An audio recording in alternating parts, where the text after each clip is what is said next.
Everyone, इस video में हम डिस्कस करेंगे जीएसटी का एक प्रोविजन कि time of supply of goods under GST यानी माल की आपूर्ति का समय। ये इंपॉर्टेंट पॉइंट होता है कि हमारा चार्जिंग पॉइंट कब होगा, कब आपूर्ति का समय माना जाएगा कि हम गुड्स सप्लाई कर रहे हैं, वो कौन सा समय होगा, कौन सा टाइम होगा। इसके कुछ प्रोविजंस हैं जो हम इस वीडियो में डिस्कस करेंगे। देखिए, टाइम ऑफ टैक्सेशन की बात आती है कि जब टैक्स लगेगा वो उसी समय लगेगा जब आपूर्ति होगी, जब टाइम ऑफ सप्लाई होगा। यानी कि जब हम कोई चीज़ सप्लाई कर रहे हैं तो वही हमारा, हम माल बेच रहे हैं, सप्लाई कर रहे हैं, तो उस पे जीएसटी का टैक्स तो लगना ही है, जीएसटी लगना ही है। तो टैक्सेबल इवेंट माना जाता है जब गुड्स या सर्विसेज सप्लाई होती हैं, यानी वस्तु और सेवाएं की जब हम सप्लाई कर रहे हैं, उनकी डिलीवरी कर रहे हैं, तो वो टैक्सेबल इवेंट बन जाता है। तो टैक्सेशन, जो जीएसटी में टैक्स लगेगा, उसका जो टाइम पॉइंट होगा, टाइम पॉइंट माना जाएगा, वो तभी माना जाएगा जब गुड्स और सर्विसेज सप्लाई हो रहे हैं। तो यहाँ पर देखिए लिखा हुआ है,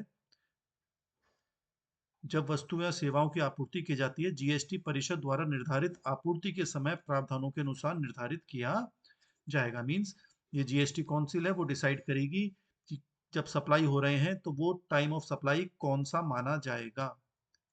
टैक्सेशन का पॉइंट और सप्लाई का पॉइंट में क्या अंतर रहेगा या एक जैसे माने जाएंगे, वो जीएसटी काउंसिल डिसाइड करेगी। देखिए, यहाँ पर तीन बातें आती हैं: importance of time, place and value of supply. Time of supply, place of supply और वैल्यू ऑफ सप्लाई, तीनों अलग अलग टॉपिक हैं।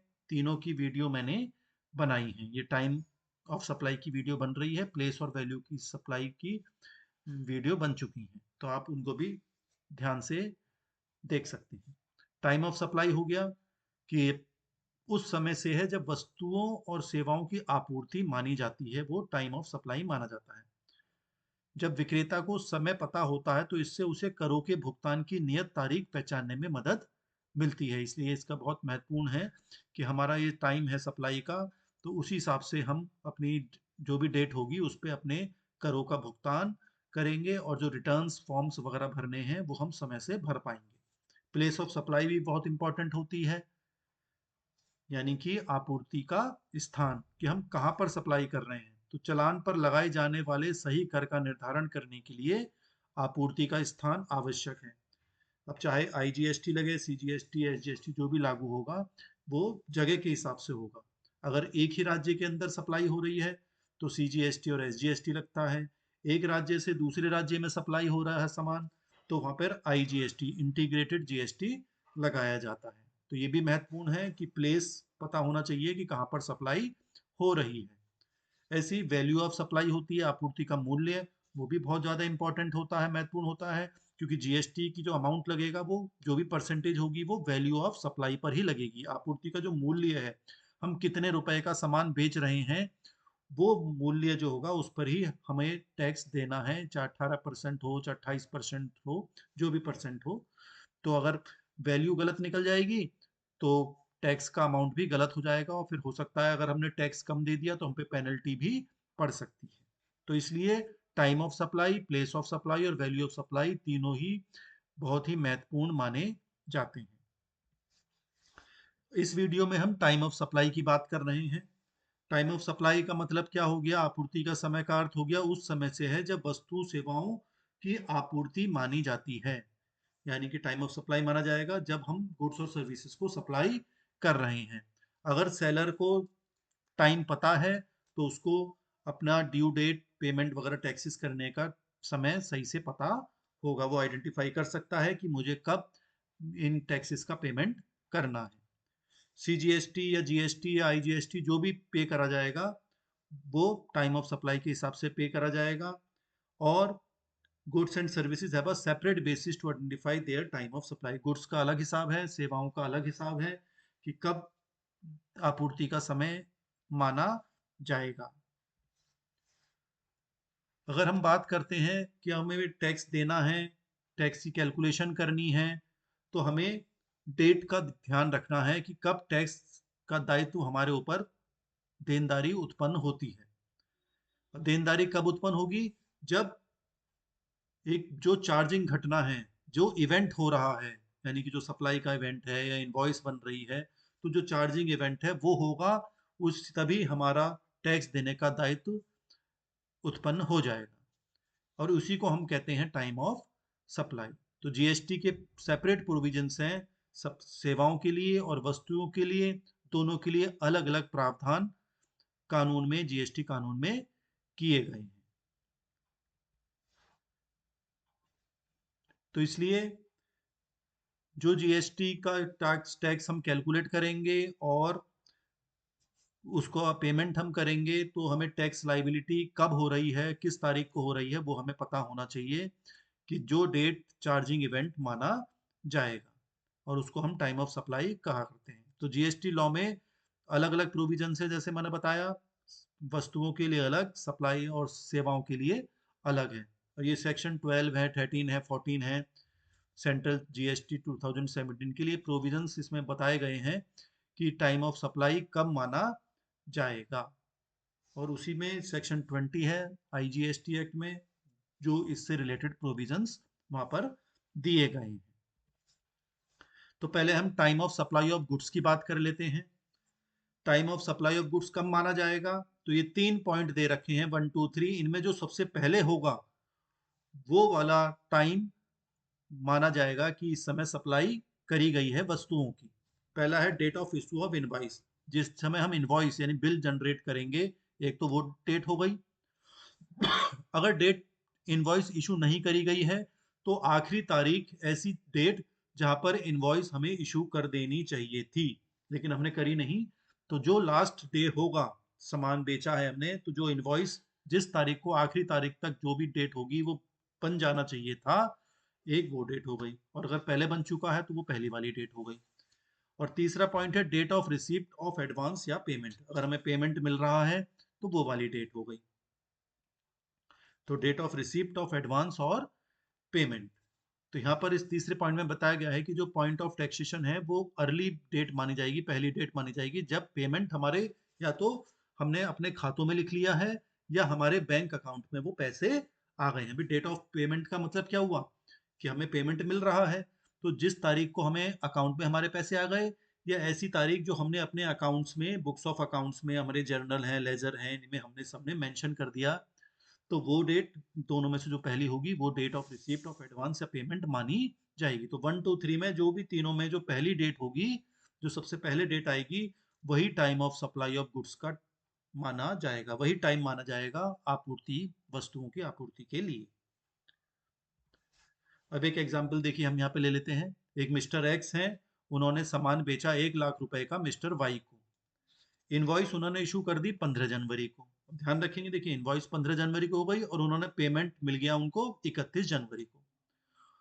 15 और 31 जनवरी के बीच में उन्होंने गुड्स सप्लाई कर दिए 20 जनवरी को। तो 3 तारीख हो गई। देखिए, एक तो अब हमारे हिसाब से कौन सी जो सबसे पहले डेट होगी, डेट ऑफ इशू है 15 जनवरी, और लास्ट डेट ऑफ इनवॉइस था 20 जनवरी तक, क्योंकि गुड सप्लाई करे हैं उन्होंने 20 जनवरी को, तो 20 जनवरी तक उनको इनवॉइस जनरेट कर देनी चाहिए। तो लेकिन क्योंकि उन्होंने 15 जनवरी को कर दिया है, तो टाइम ऑफ सप्लाई 15 जनवरी मानी जाएगी। ठीक है, कितना सिंपल है, देखिए आप समझ गए होंगे। अब देखिए दूसरी बात आती है कि अगर, वही एग्जाम्पल हम उदाहरण ले रहे हैं कि मिस्टर एक्स को 50,000 रुपए रिसीव भी हो गए एडवांस 1 जनवरी को।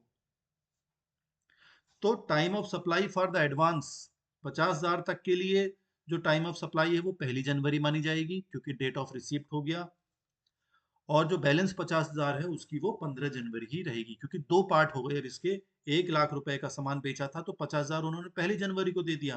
तो जो टाइम ऑफ सप्लाई है उस कंडीशन में 50,000 रुपए तक वो 1 जनवरी मानी जाएगी।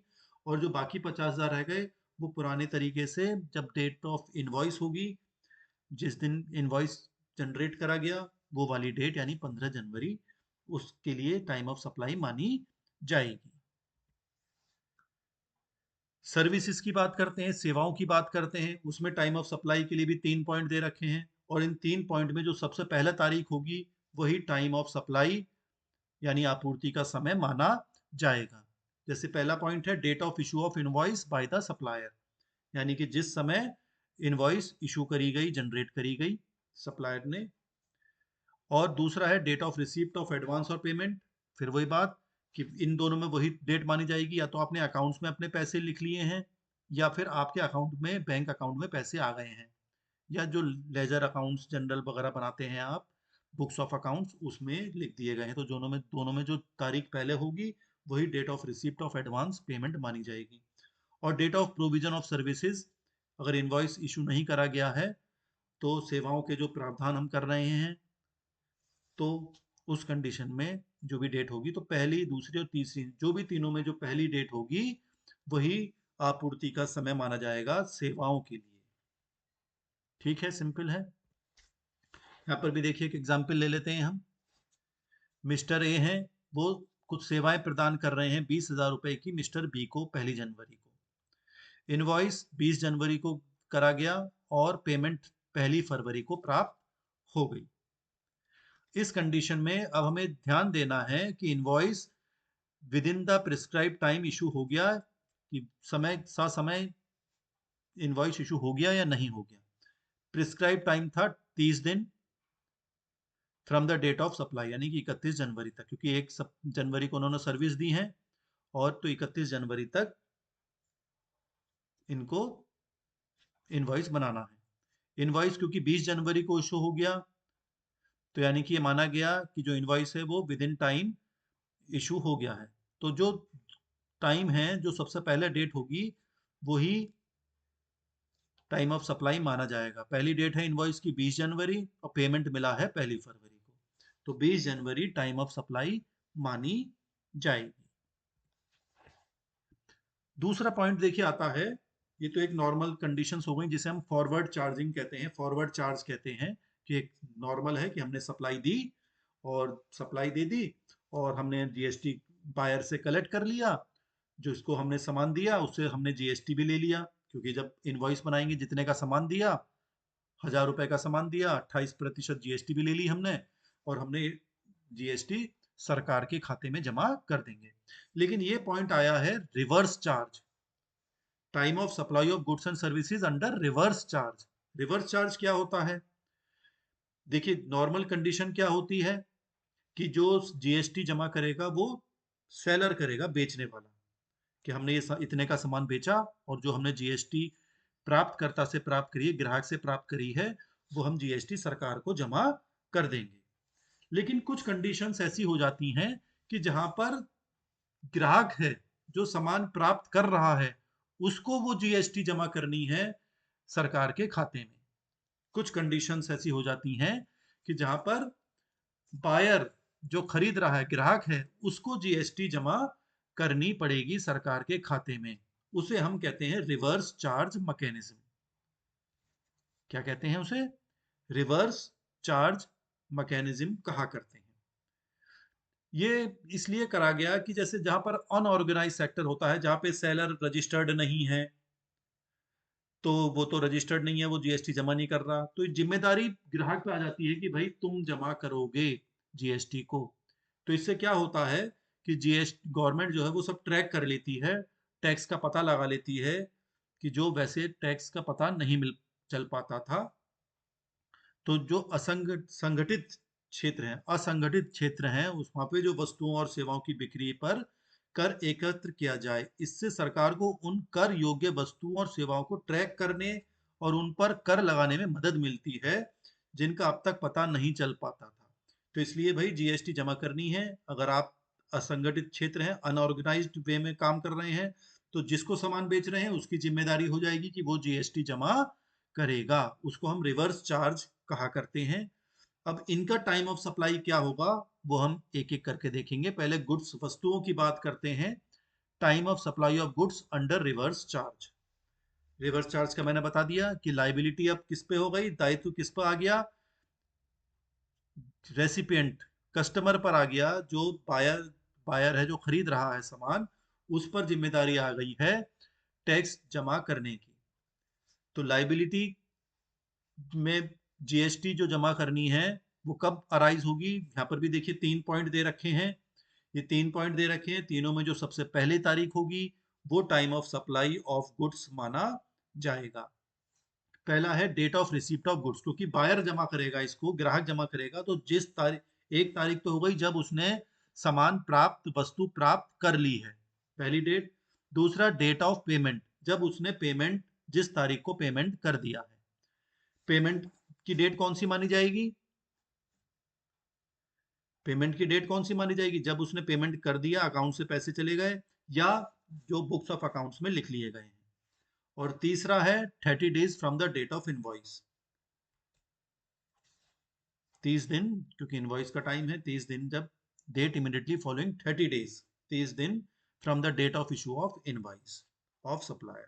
ये 3 दिन है, 30 दिन इनवॉइस बन गई तो 30 दिन में आप टाइम ऑफ सप्लाई आ जाएगा। तो इन पहली तीन, ये तो 3 पॉइंट्स हैं, इनमें जो सबसे पहली तारीख होगी वो टाइम ऑफ सप्लाई माना जाएगा वस्तुओं का। और अगर किसी कारणवश ये जो तिथियां हैं ये निर्धारित नहीं हो पा रही हैं, तो आपूर्ति का समय प्राप्तकर्ता की पुस्तकों में आपूर्ति दर्ज करने की तिथि मानी जाएगी। अगर ये डेट हम नहीं पता लगा पा रहे हैं किसी भी कारणवश, तो जब हमने अपने अकाउंट्स में सामान प्राप्त कर लिया है, वो तारीख टाइम ऑफ सप्लाई मानी जाएगी। अब देखिए सर्विसेज की बात करते हैं, सेवाओं की बात करते हैं रिवर्स चार्ज में। इसमें देखिए रिवर्स चार्ज सिंपल बता दिया मैंने आपको, कि जो सामान, जो सर्विसेज, सेवाएं प्राप्त करेगा वो, उस पर उसका दायित्व है टैक्स जमा करने का। तो यहाँ पर भी देखिए ये 2 पॉइंट दे रखे हैं, 1 और 2। तो इन 2 पॉइंट में जो पहले होगा तारीख वो टाइम ऑफ सप्लाई मानी जाएगी। पहला है डेट ऑफ पेमेंट, जब अकाउंट्स में चढ़ा लिया गया या हमारे अकाउंट में क्रेडिट हो गए, बैंक में पैसे आ रहे हैं, जा रहे हैं, तो वो वाली डेट। या 60 दिन date of issue of invoice, जो इनवॉइस बनी है उसके से 60 दिन के अंदर। अब डेट ऑफ पेमेंट है या 60 दिन है, जो भी दोनों में से पहली तारीख होगी, 60 दिन जब खत्म होंगे, या डेट ऑफ पेमेंट, जो दोनों में जो पहली तारीख होगी वो time of supply of services माना जाएगा अंडर रिवर्स चार्ज। यहाँ पर डेट ऑफ पेमेंट अब गुड्स में अप्लाई नहीं होता है, सर्विसेज में ही अप्लाई होता है ये। एक एग्जांपल हम ले लेते हैं, Messrs ABC private limited company है, ये सर्विसेज दे रहे हैं, undertook service of a director mister x worth ₹50,000 की सर्विसेज दे रहे हैं। इनवॉइस रेज करा गया, पहली सर्विसेज दे रहे हैं 15 जनवरी को, इनवॉइस आया 1 फरवरी को, तो डेट ऑफ पेमेंट हो गया 1 मई को। अब देखते हैं तारीख, जो सबसे पहले होगी डेट ऑफ पेमेंट देखेंगे 1 मई, और 60 days from the date of issue of invoice, invoice बनी है 1 फरवरी को, तो 60 दिन हो जाएंगे लगभग 2 महीने बाद, यानी 2 अप्रैल को 60 दिन हो जाएंगे, क्योंकि 30 फरवरी में क्योंकि दिन कम होते हैं तो इसलिए 60 दिन 2 अप्रैल के पास बैठेंगे। तो इन दोनों में जो सबसे पहले होगा, यानी कि 2 अप्रैल पहले है, डेट ऑफ पेमेंट बाद में हो रहा है, तो इसलिए time of supply of services 2 अप्रैल माना जाएगा। अगर किसी कारणवश आपूर्ति का समय निर्धारित करना संभव नहीं है, तो आपूर्ति का समय सेवा प्राप्तकर्ता के खाते की पुस्तकों में प्रविष्ट की तारीख मानी जाएगी। तो इसमें देखेंगे आप, the date on which the recipient enter the payment in his books, या date on which the payment is debited from his bank account, जब हमारे अकाउंट से पैसे कट गए या हमने अपनी बुक्स ऑफ अकाउंट में लिख लिया, जो भी पहले होगा वो डेट ऑफ पेमेंट मान लिया जाएगा। अब कुछ और बातें करते हैं, कुछ और बातें डिस्कस करते हैं यहाँ पर। Time of supply of services in case of supply bye associated enterprises located outside India. हमारी एंटरप्राइजेज हैं, एसोसिएट हैं हमारी, और वो विदेश में हैं, हमारे देश के बाहर हैं, तो इस मामले में जो आपूर्ति का समय है वो प्राप्तकर्ता के खाते की पुस्तकों में प्रविष्ट की तारीख या भुगतान की तारीख जो भी पहले होगी वो माना जाएगा।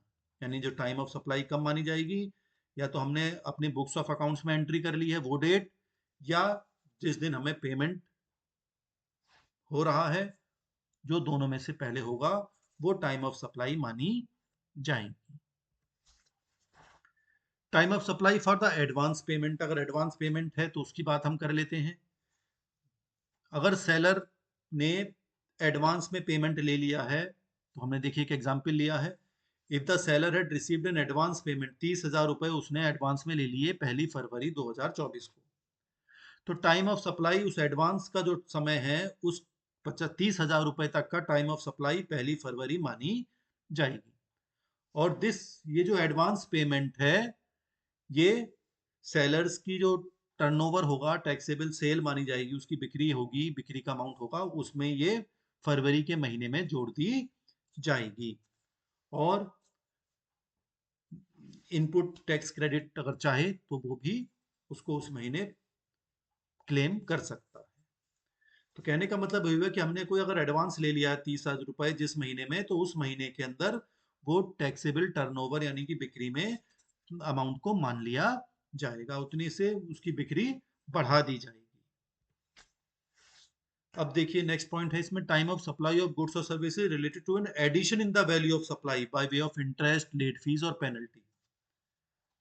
कभी कभी हो जाता है ब्याज चुकाना पड़ जाता है, या पेनल्टी पड़ जाती है, या लेट फीस चुकानी पड़ती है। तो उस कंडीशन में हम देखते हैं कि जब ये सब डिले पेमेंट हो रहा है, लेट पेमेंट कर रहे हैं, तो पेनल्टी वगैरह पड़ जाती है। तो जस्ट तो वो जो डेट मानी जाएगी जिस दिन सप्लायर ये अमाउंट प्राप्त कर रहा होगा, वो वैल्यू, वो डेट टाइम ऑफ सप्लाई की उस समय मानी जाएगी। जैसे एक एग्जांपल लेते हैं, सप्लायर को रिसीव हुआ सितंबर में, कोई अपना जो प्रतिफल था, जो पैसे मिलने थे वो सितंबर में मिले, instead of due date of July, जुलाई की डेट थी लेकिन उसे मिले सितंबर में, और इस डिले के लिए उसे ब्याज मिलेगा 1,000 रुपए, और ये ब्याज जो मिला वो 15 दिसंबर को प्राप्त हुआ।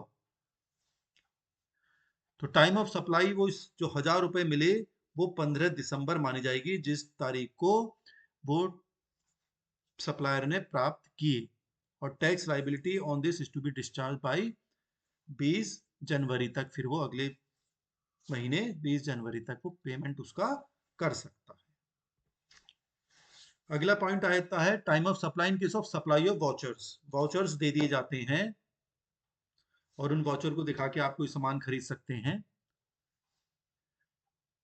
तो क्या मतलब होता है इसका? वाउचर एक ऐसा उपकरण के रूप में परिभाषित किया गया है जहां इसे वस्तुओं या सेवाओं या दोनों की आपूर्ति के लिए विचार या आंशिक विचार के रूप में स्वीकार, विचार का मतलब यहाँ पे प्रतिफल है, कि प्रतिफल के रूप में उसको ले लिया जाता है।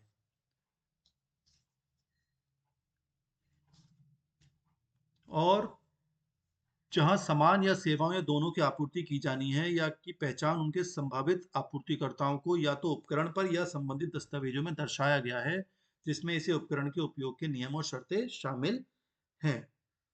तो कहने का मतलब ये हुआ कि जो वाउचर है, जो वो एक इंस्ट्रूमेंट माना जाता है, कि वाउचर आप देंगे और उसके बदले आपको सामान सप्लाई या सेवाएं सप्लाई कर दी जाएंगी।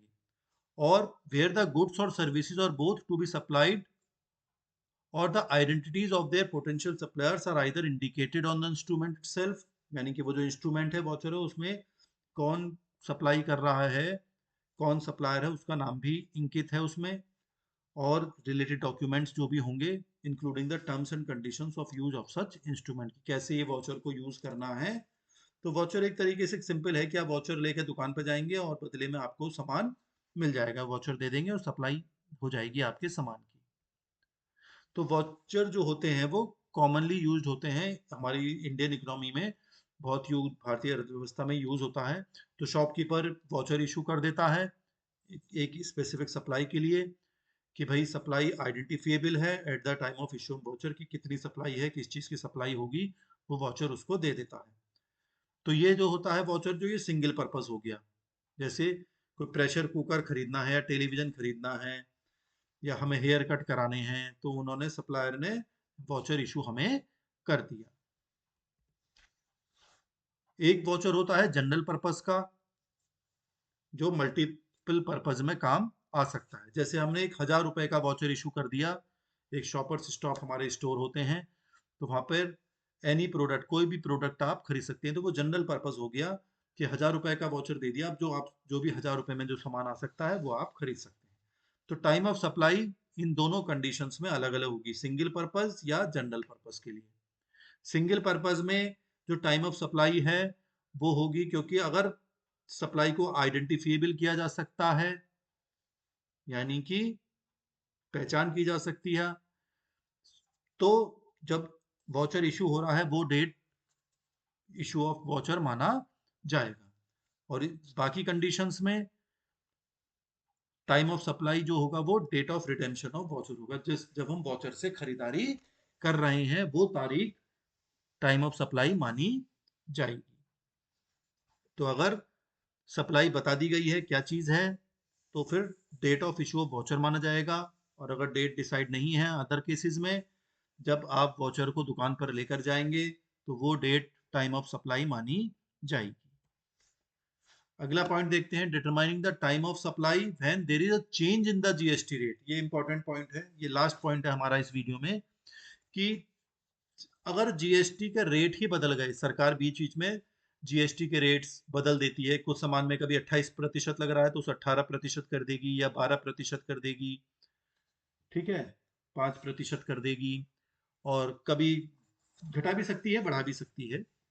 तो यहाँ पर तीन बातें हमें ध्यान में रखनी है। आपूर्ति के समय के लिए तीन मुख्य निर्धारण कारक हैं जहाँ कर की दर में बदलाव होता है: माल और सेवा की आपूर्ति, चालान जारी करना और भुगतान की रसीद। इन तीनों के बेसिस पर ही हम टाइम ऑफ सप्लाई मानेंगे।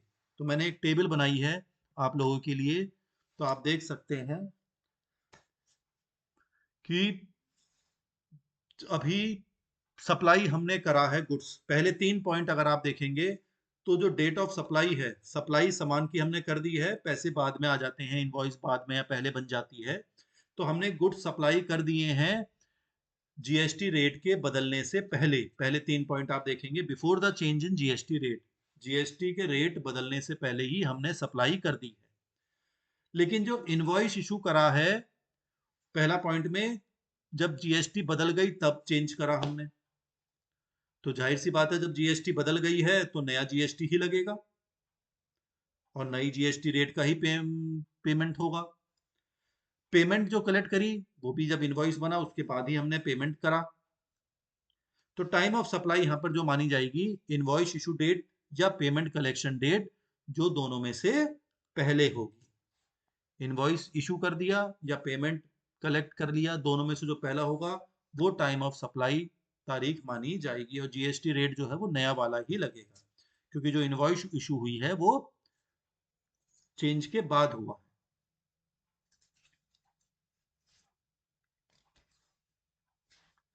लेकिन कुछ कंडीशंस में अलग अलग हिसाब हो जाता है। दूसरा पॉइंट देखेंगे आप कि सप्लाई तो हमने पहले ही कर दी है, इनवॉइस भी पहले इशू हो गई है, लेकिन पेमेंट बाद में कलेक्ट हुआ है, तो जो इनवॉइस, तो टाइम ऑफ सप्लाई जो है वो बिफोर द चेंज है, तो पहले वाला ही इनवॉइस वाला डेट ही माना जाएगा टाइम ऑफ सप्लाई, और पुरानी जीएसटी ही इस पे लागू होगी। तीसरा पॉइंट था, क्योंकि अभी चेंज सप्लाई हम पहले कर चुके हैं, इनवॉइस हमने बाद में इशू करा है, लेकिन पेमेंट पहले ही ले लिया, तो जब क्योंकि पेमेंट आप पहले ही ले चुके हैं तो टाइम ऑफ सप्लाई पेमेंट की डेट ही मानी जाएगी। और फिर वहां पे जब क्योंकि पेमेंट आप पहले कर दिया, सप्लाई आपने पहले कर दी थी, तो पेमेंट भी पहले ही मिल गया आपको, तो पुराने जीएसटी के रेट से ही मिला होगा, तो इसलिए पेमेंट कलेक्शन डेट ही मानी जाएगी, तो ओल्ड जीएसटी ही यहाँ पर लागू होगा। नीचे के तीन पॉइंट हैं कि जब सप्लाई हमने करी है, सप्लाई जो करी है, जो चेंज हो गया है, जीएसटी के दरें बदल गई हैं, उसके बाद हमने सप्लाई करी है, तो इस कंडीशन में आप देखेंगे इनवॉइस जो है वो हमने चौथे पॉइंट में देखेंगे कि इनवॉइस हमने पहले बना दी, जब पहले बन गई और पेमेंट भी पहले मिल गया, तो जो दोनों में से पहले होगा, इनवॉइस डेट या पेमेंट कलेक्शन डेट जो पहले होगा वो टाइम ऑफ सप्लाई माना जाएगा और पुरानी जीएसटी का रेट वहां पे लागू होगा। पांचवें पॉइंट में है कि सप्लाई तो हमने बाद में करी है, इनवॉइस पहले ही बन गया, लेकिन पेमेंट बाद में कर रहे हैं। पेमेंट जब दरें बदल गई उसके बाद पेमेंट मिला, तो जब पेमेंट क्योंकि बाद में मिला है तो पेमेंट कलेक्शन डेट ही टाइम ऑफ सप्लाई माना जाएगा और नई जीएसटी रेट लगेगा कि भाई जीएसटी बदल गया है तो आपको नए पेमेंट के हिसाब से, नए रेट के हिसाब से पेमेंट करना पड़ेगा। और लास्ट पॉइंट है कि सप्लाई तो हमने बाद में करी है, इनवॉइस भी बाद में बनाया है, लेकिन पेमेंट पहले मिल गया। तो पेमेंट क्योंकि पहले मिल चुका है और इनवॉइस इशूड है बाद में, तो टाइम ऑफ सप्लाई जो है वो इनवॉइस इशू डेट मानी जाएगी और नया जीएसटी यहाँ पर लगेगा, क्योंकि इनवॉइस बाद में बनी है तो वो नए जीएसटी रेट से लागू होगी। ये बातें आपको समझनी है, बार बार वीडियो को आप देखें, समझें। फिर भी कोई समस्या हो आप कमेंट बॉक्स में लिख दीजिएगा। बार बार आप, मैंने हिंदी और इंग्लिश दोनों में ये वीडियो बनाई है, हिंदी में भी लिखा हुआ है, इंग्लिश में भी लिखा हुआ है। तो आप हिंदी मीडियम स्टूडेंट्स हो या इंग्लिश मीडियम स्टूडेंट्स हो, दोनों इस वीडियो को आराम से समझ सकते हैं। बार बार आप वीडियो देखिए, कोई परेशानी हो तो आप कमेंट बॉक्स में लिख दीजिएगा। Thank you.